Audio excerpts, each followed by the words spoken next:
Guys, good morning! Sasagutin natin itong comment ni isang Alan Paragas. At ang sabi niya, I am here to report you for using VP Sara to get paid. Ha ha ha ha. Kawawang troll, pakilala ka, huwag kang matakot. Okay, i-address natin ito properly.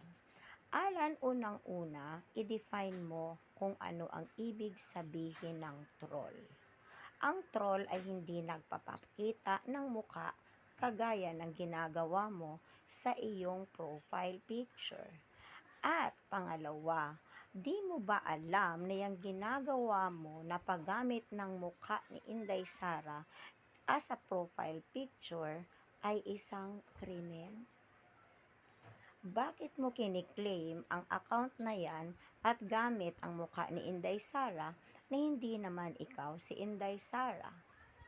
So, i-report mo ako dahil ako ay isang troll na may mukha akong ganito na maipapakita sa'yo.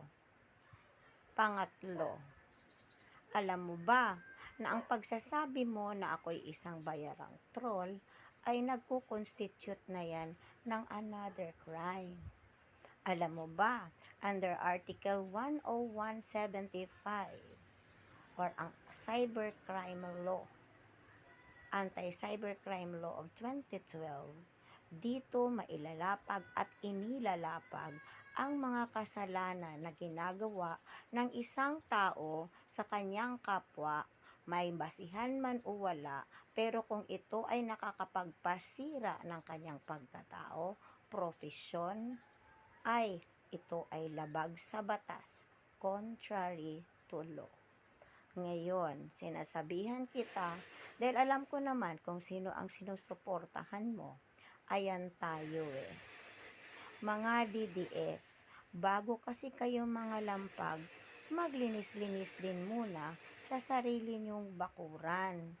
At baka bumaback to you kagaya ng kanta ni Celine Dion.